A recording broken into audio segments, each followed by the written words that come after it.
છેડતીનો વહેમ રાખી આરોપીનો હુમલો, ઝઘડામાં વચ્ચે પડતા નિર્દોષની હત્યા. સુરેન્દ્રનગરના થાનગઢ તાલુકામાં એક યુવકની હત્યાનો બનાવ સામે આવ્યો છે. હોડી રમવા બાબતે થયેલા ઝઘડામાં આ યુવક વચ્ચે પડતા તેની છરીના ઘા ઝીકી હત્યા કરવામાં આવી.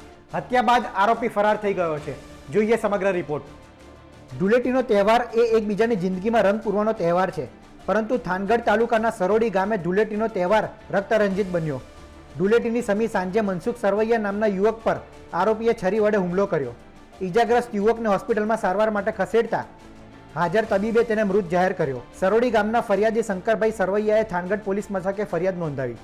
ફરિયાદમાં જણાવ્યા મુજબ ગામના જ આરોપી ગોપાલ મેટાડિયાને એવો વહેમ હતો કે તેની બહેન પાછળ સુરાનાથ નામનો યુવક પડ્યો છે અને તેને છેડતી કરે છે. આ દરમિયાન ધૂળેટીના દિવસે સુરાનાથ બહેન સાથે ધૂળેટી રમતો હોવાની વાત તેને મળી હતી, જેથી આરોપી ગોપાલ હાથમાં છરી લઈને સુરાભાઈ પર હુમલો કરવા ગયો. હુમલો દરમિયાન સુરાભાઈનો મિત્ર મનસુખ સરવૈયા વચ્ચે પડ્યો હતો. મનસુખે આરોપીની છરી પકડી લીધી હતી, જે બાદ આરોપીએ મનસુખ પર છરીથી હુમલો કરતા તેનું મોત નીપજ્યું હતું. પોલીસે નાસી છૂટેલા આરોપીને પકડી પાડવા તપાસના ચક્રો ગતિમાન કર્યા છે. ગત રોજ તારીખ 14/3/2025 રોજ થાનગઢ પોલીસ સ્ટેશન વિસ્તારમાં સરોડી ગામ આવેલું છે. આ ગામમાં એક જે વ્યક્તિ છે મનસુખભાઈ સરવૈયા, એમને ગળાના ભાગે અને હાથના ભાગે ચાકા વડે જે ગંભીર ઇજાઓ પહોંચેલી હતી, એના લીધે એમનું મૃત્યુ નિપજેલ છે. સમગ્ર બનાવની હકીકત જોવા જઈએ તો એમના ભાઈએ શંકરભાઈ ભૂપતભાઈ સરવૈયાએ જે ફરિયાદ પોલીસને આપી છે એ મુજબ એમનો ભાઈ છે એ ગામના ચોકમાં હાજર હતો. એ દરમિયાન ગોપાલભાઈ મેટાડિયા, જે એના ગામના જ વતની છે, આમના દ્વારા ચાકુ વડે ગામના જ બીજા વ્યક્તિ સુરેશભાઈ કુમખાડિયા ઉપર હુમલો કરવામાં આવેલો હતો. અને આ હુમલા દરમિયાન પોતે આજે મરણ જનાર મનસુખભાઈ સરવૈયા જે છે પોતે વચ્ચે પડતા આ જે ચાકુ વડે ઈજાઓ છે એમના હાથ ઉપર અને ગળા ઉપર થયેલી હતી, જેમના લીધે હોસ્પિટલ પહોંચતાની સાથે ડૉક્ટરે એમને મૃત જાહેર કરેલા હતા.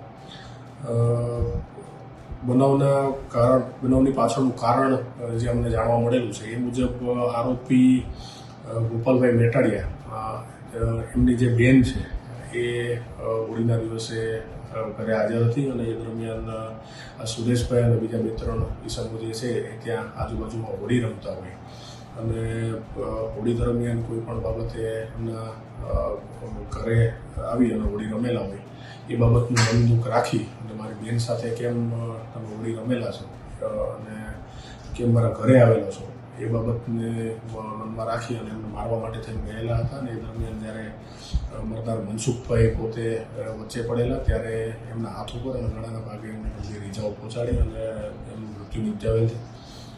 આરોપીની શોધખોળ ચાલુ હતી અને આજરોજ સવારે જ આરોપીને જે છે એ ગામ નજીકથી પકડી પાડવામાં આવેલો છે. હાલ એની પૂછપરછ ચાલુ છે અને થાનગઢ પોલીસ સ્ટેશનમાં ગત રાત્રે BNSની કલમ 103(1) અને GPFની કલમ 135 મુજબનો ગુનો દાખલ કરેલો છે અને હાલ આગળની તપાસ જે છે પોલીસ ઇન્સ્પેક્ટર થાનગઢનો જે છે એ ચલાવી રહેલા છે. નાના એવા સરોડી ગામમાં હત્યાનો બનાવ બનતા ચકચાર મચી ગઈ છે. ત્યારે પોલીસ આરોપીને ક્યારે પકડે છે અને આરોપીને શું સજા થાય છે તે જોવાનું રહ્યું. ગુજરાતના તમામ મહત્વપૂર્ણ સમાચાર માટે આપ જોડાયેલા રહો ગુજરાત તક સાથે. નમસ્કાર.